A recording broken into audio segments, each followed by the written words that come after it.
Data yang kami kantongi saat briefing itu membuat Benny semakin curiga bahwa sesuatu telah terjadi kepada Rama.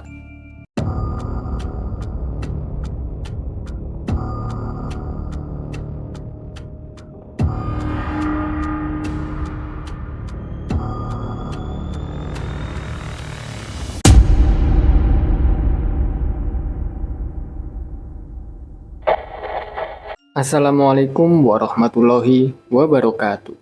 Bertemu lagi dengan saya Ivan, selamat datang di Studio Kelabu. Apa kabar kalian semua? Semoga kalian selalu diberikan kesehatan, rizki, serta kelancaran dalam menjalani aktivitas sehari-hari. Dan pada kesempatan kali ini saya akan membawakan sebuah kisah nyata yang ditulis oleh Setiawan yang berjudul Tragedi di Balik Kemegahan Mahameru.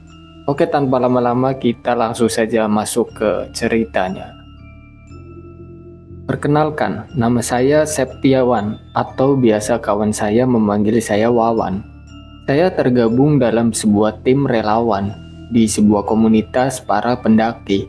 Karena banyaknya pengalaman saya dalam mendaki gunung dan juga seringkali terlibat dalam pencarian pendaki hilang.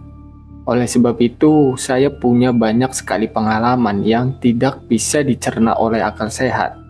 Salah satunya pengalaman yang akan saya ceritakan kali ini, yaitu sebuah tragedi pilu di balik keagungan Mahameru.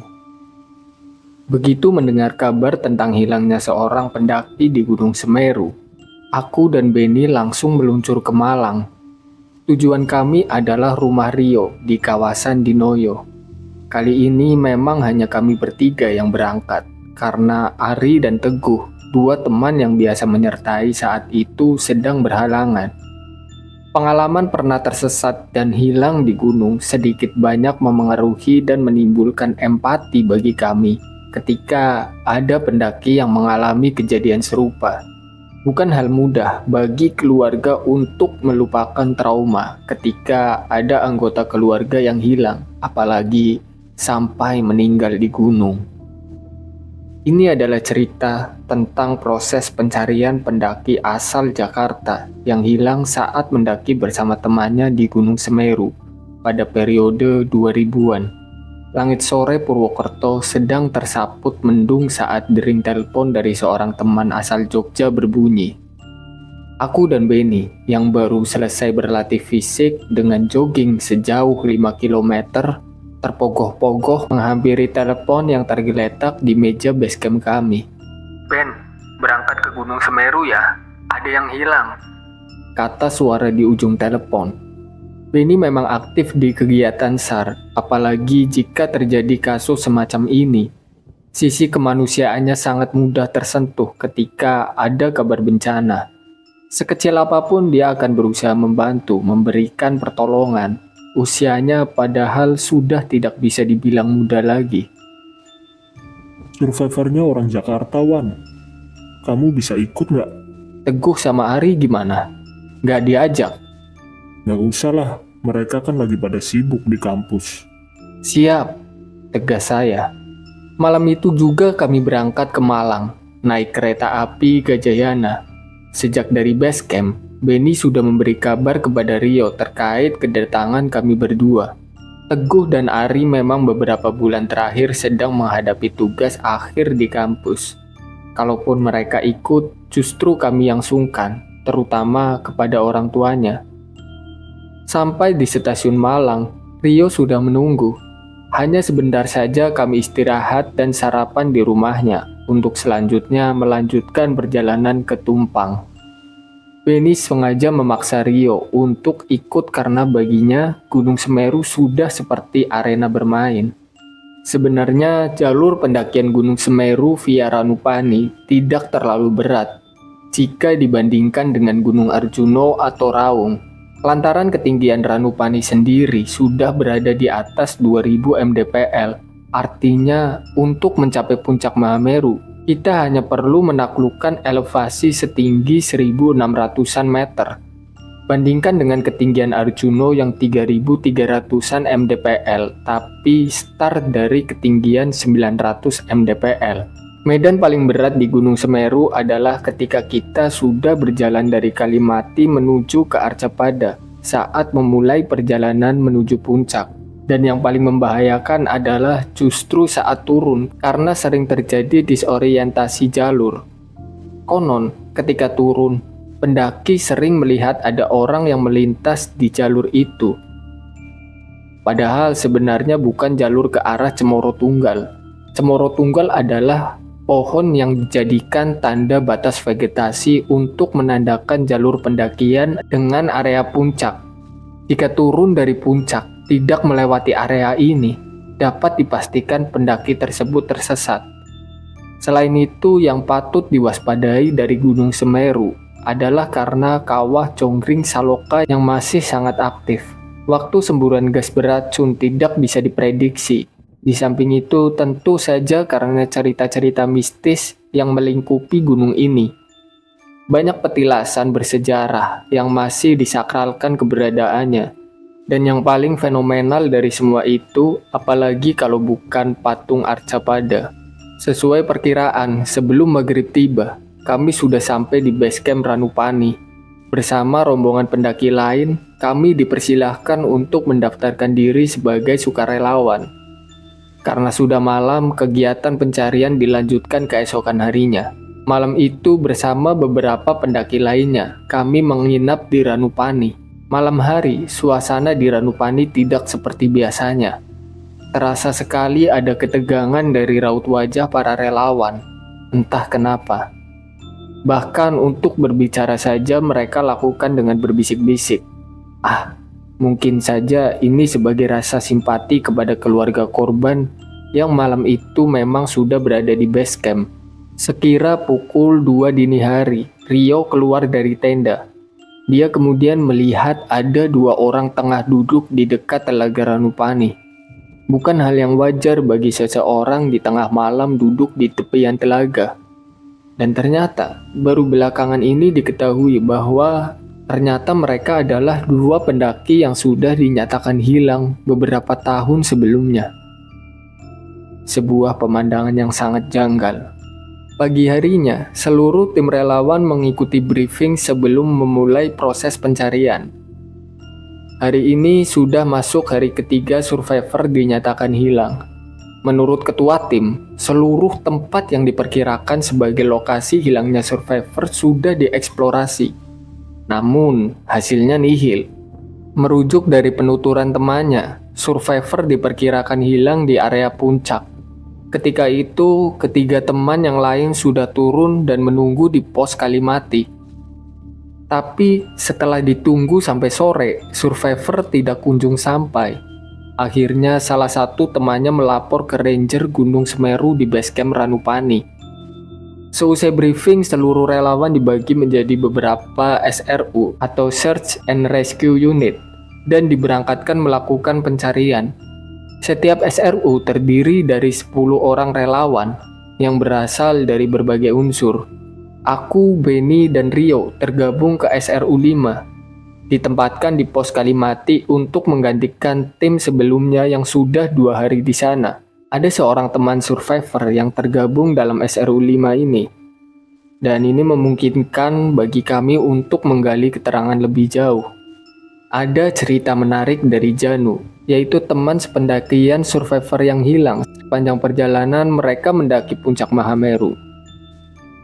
Diceritakan, survivor yang bernama Rama, pendaki yang hilang ini beberapa kali mengalami kejadian aneh. Terutama ketika berjalan melewati Oro-Oro Ombo saat menuju ke Cemoro Kandang. Mereka melewati jalur Oro-Oro Ombo saat maghrib karena terlalu lama di Ranukumbolo. Saat itu Janu melihat Rama tidak lagi menggendong karir, melainkan sesosok makhluk berwujud nenek-nenek. Dan di sebelah Rama berjalan seorang pendaki lain yang mereka sendiri tidak kenal. Rio lalu menanyakan ciri pendaki itu. Ternyata dugaannya benar, itu adalah pendaki yang sempat dilihat Rio sedang duduk di dekat telaga malam tadi. Rama sendiri tidak menyadari hal itu sampai akhirnya mereka tiba di pos Cemoro Kandang. Saat itu dia terjatuh karena merasa kelelahan. Sejak dari Oro-Oro Ombo, teman lainnya sudah memintanya untuk berhenti sebentar, tapi Rama memilih tetap berjalan. Mereka tidak berkata apapun terkait fenomena itu pada Rama. Sebagian orang mempercayai, jika melewati jalur ini ketika maghrib atau malam hari, pendaki Gunung Semeru akan menemui sebuah fenomena. Mungkin mitosnya mirip seperti Samarantu di Gunung Slamet atau Pasar Dieng Gunung Lawu. Cerita Janu itu menjadi catatan tersendiri tentang fenomena gaib yang kerap terjadi di sebuah gunung. Sekitar pukul 5 sore, tim kami sudah sampai di Cemoro Kandang. Setelah mengambil napas sambil membuat kopi dan menghisap sebatang rokok, kami melanjutkan langkah menuju Kalimati. Hanya butuh waktu 1 jam sampailah kami di pos Kalimati. Ada satu kejadian ganjil saat aku dan Benny menelusuri area sumber mani. Sumber air yang sering diambil airnya oleh para pendaki ini lokasinya hanya beberapa puluh meter saja dari Kalimati. Aku menemukan sebuah jejak kaki. Namun, tidak seperti lazimnya jejak para pendaki. Yang aku lihat jejak telapak kaki, bukan sepatu dan hanya sebelah kanan saja. Ukurannya besar, dan saat ditelusuri, jejak itu hilang beberapa meter saja dari sumber air. Sudah menjadi kebiasaan setiap penemuan yang mencurigakan selalu dicatat dan didokumentasikan. Setelah dari sumber mani, kami kembali lagi ke base camp di pos Kalimati. Tim yang kami gantikan sudah kembali turun ke Ranupani. Wan, ini bukannya jejak kaki yang tadi kita lihat di mata air ya? Benny yang sedang membersihkan area sekeliling tenda memanggilku, sedikit berteriak. Saat itu kami baru saja selesai makan malam. Aku yang sedang membereskan peralatan setelah dipakai makan segera menghampiri Benny. Menggunakan senter, aku amati jejak itu. Seperti jejak orang yang berbadan besar, yang tercetak di tanah basah yang sudah mulai mengering. Tegas dan dalam. Lagi-lagi hanya kaki sebelah kanan saja. Setelah dihitung, hanya ada 5 jejak yang sama. Tetapi ketika ditelusuri lebih jauh, jejak itu hilang. Bukan jejak kaki Rama kalau menurut Janu. Dia kakinya tidak sebesar itu. Ketika dikonfirmasi kepada tim sebelumnya, mereka tidak melihat adanya jejak itu. Benny pun melaporkan penemuan itu kepada Ketua SRU. Beliau adalah ranger yang bertugas di TNBTS atau Taman Nasional Bromo Tengger Semeru. Yang jadi masalah, ketika kami kembali untuk melihat jejak itu bersama Ketua SRU, jejaknya pun sudah tidak ada. Malam itu bulan purnama, sinarnya yang terang mampu menyapu seluruh sudut Kalimati. Musim kemarau membuat udara Gunung Semeru terasa lebih dingin. Kemerisik daun yang tersapu angin malam membuat suasana Kalimati benar-benar mencekam. Janu, tolong! Tiba-tiba saja kami mendengar suara yang memanggil nama Janu sambil meminta tolong. Bukan suara Rama. Ini suara perempuan. Aku, Rio, Janu, dan Benny hanya mampu berpandangan sambil menghela napas panjang. Sepertinya petualangan baru saja akan dimulai. Kejadian di Kalimati malam itu mengingatkan kami semua saat berada di alas Lalijiwo Gunung Arjuno. Kejadian yang tidak akan pernah terlupakan seumur hidup bagi kami. Janu mengenal Rama sejak keduanya masih SMA di Jakarta. Sebuah perkenalan yang tidak biasa. Keduanya dipertemukan justru ketika sekolah mereka sedang tawuran. Saat itu Janu sedang berada di Metro Mini untuk menghindari tawuran. Tak lama setelahnya, naiklah Rama dan mereka duduk bersebelahan. Bukannya baku hantam, mereka malah saling memperkenalkan diri. Singkat cerita, karena memiliki hobi yang sama, akhirnya mereka pun malah berteman akrab. Meskipun sekolahnya sering terlibat tawuran. Sejak saat itulah petualangan mereka dimulai hingga mereka duduk di bangku kuliah.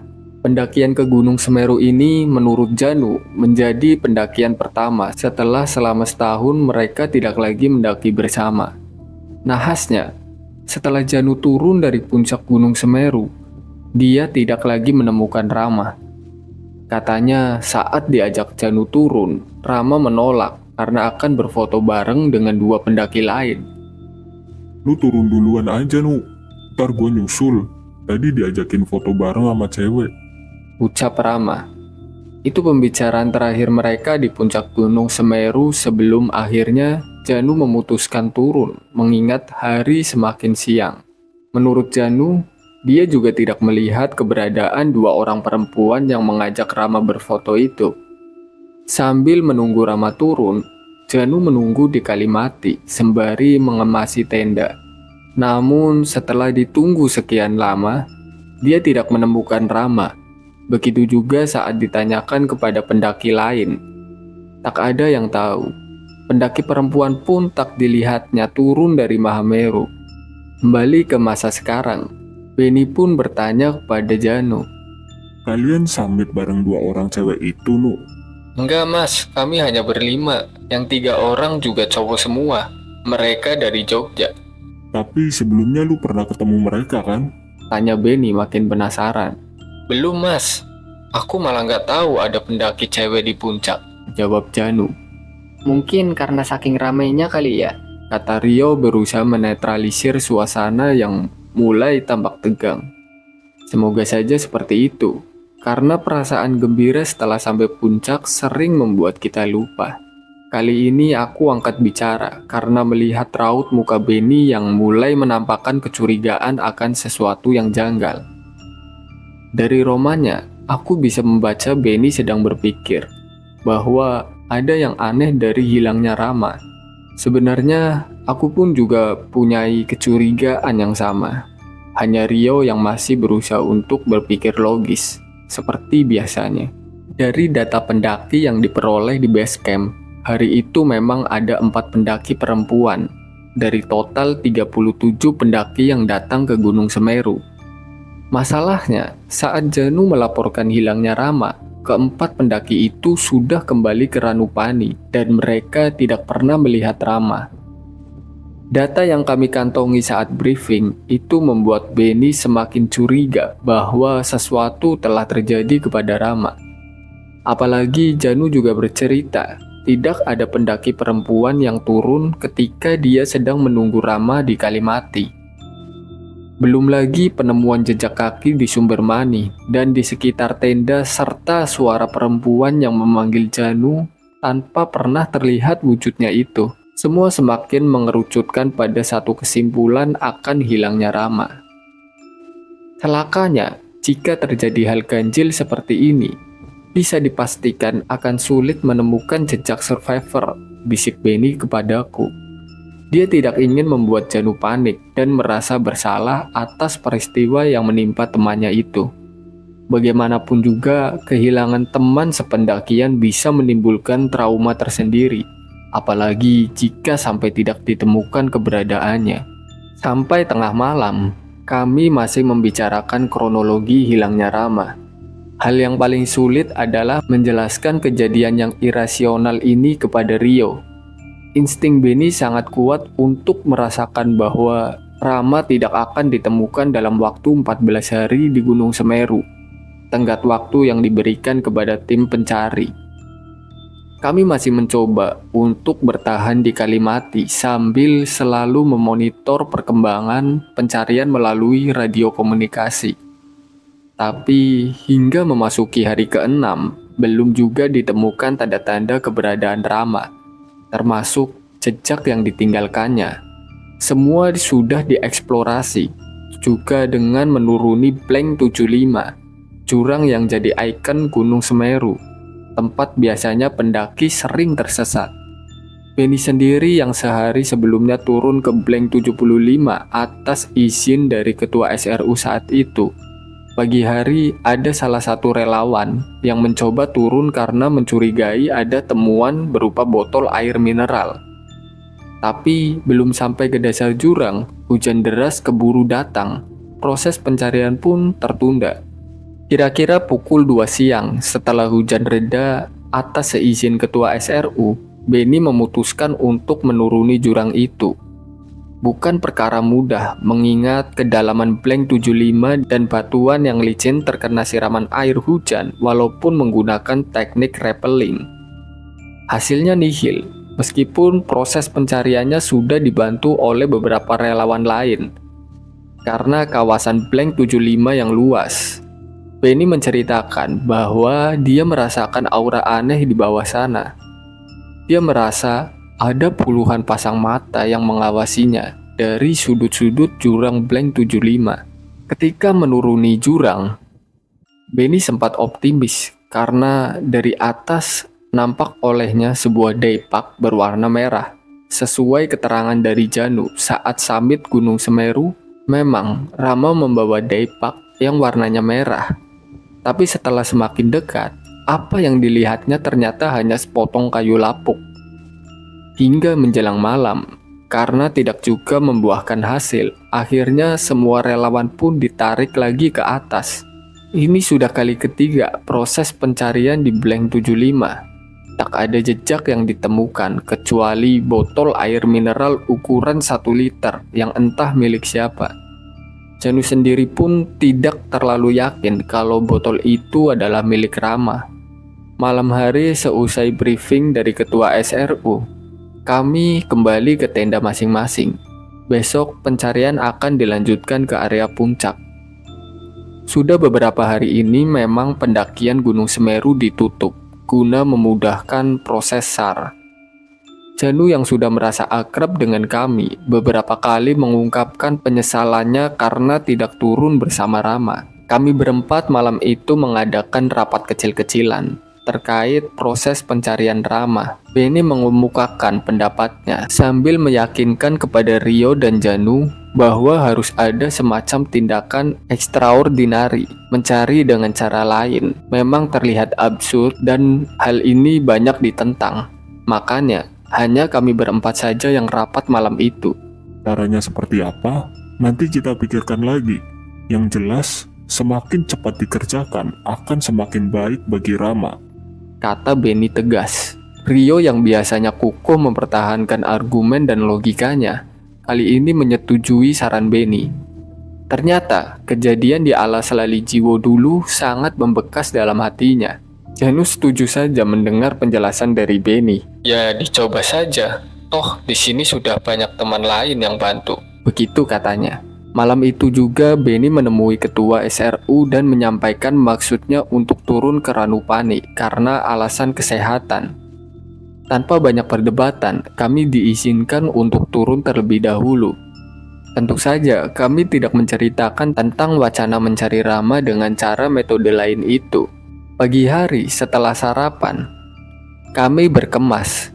Usai berpamitan dengan semua relawan, kami berempat turun menuju Ranupani. Tidak ada yang istimewa dalam perjalanan turun kali ini.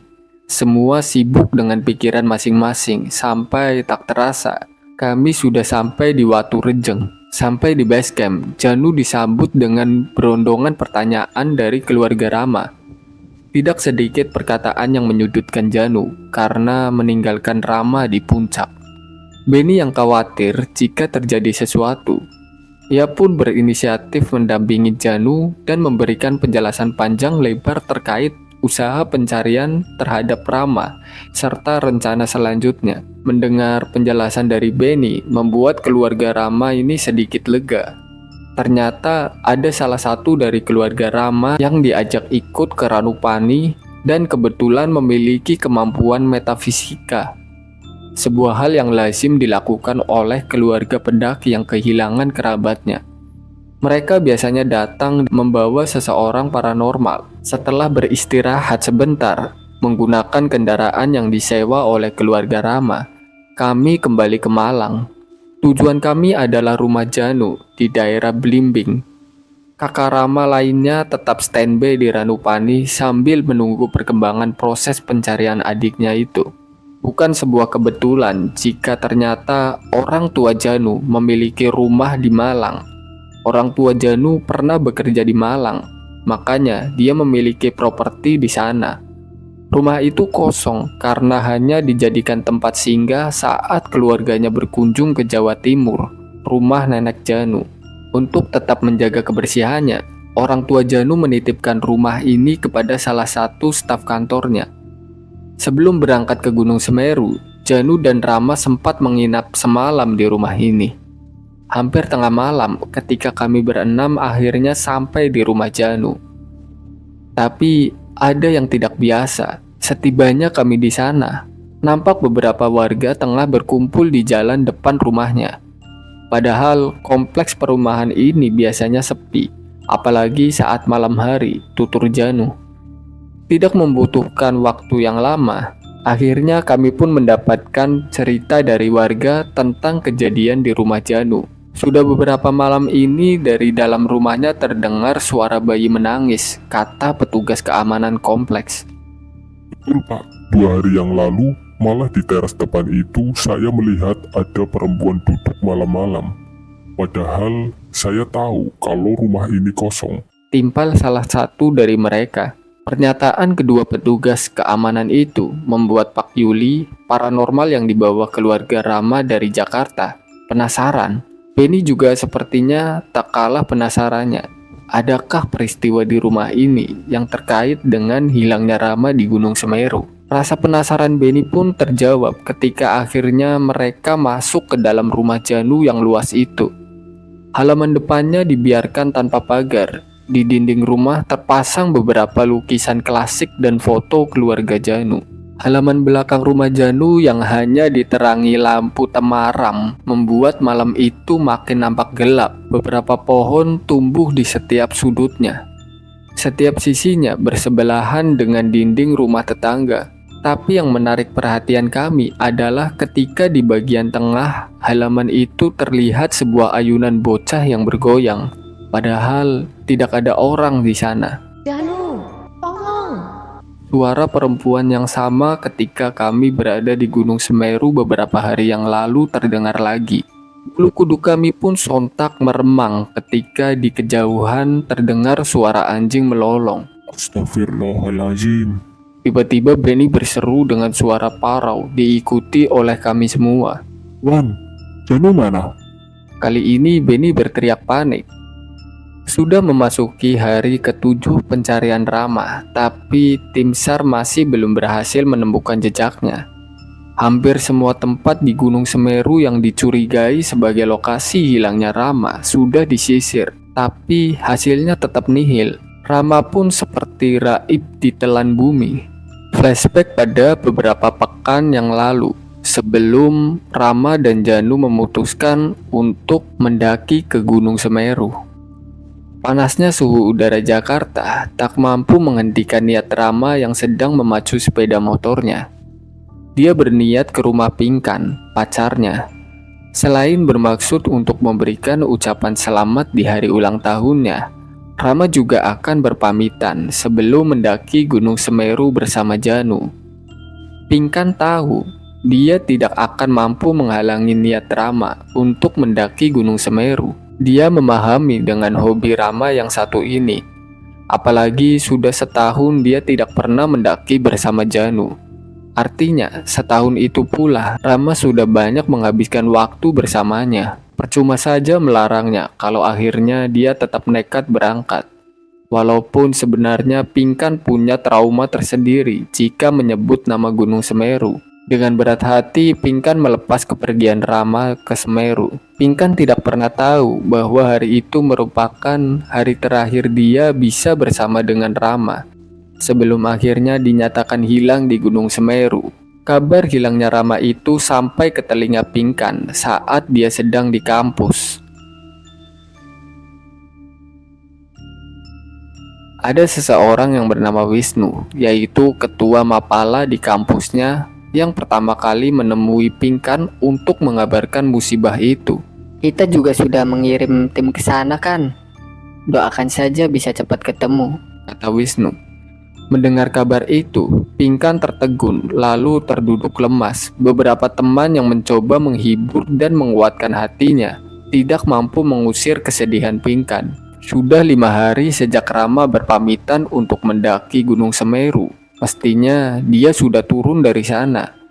Pinkan mengira Rama transit ke rumah Janu, makanya dia tak merasa gelisah. Usai kuliah dengan kesedihan yang mendalam, Pinkan pulang ke rumahnya. Sedianya beberapa teman mengajukan diri untuk menemani karena khawatir akan kondisinya. Tapi Pinkan menolak. Larut dalam kesedihan membuat konsentrasi Pinkan saat berkendara jadi buyar.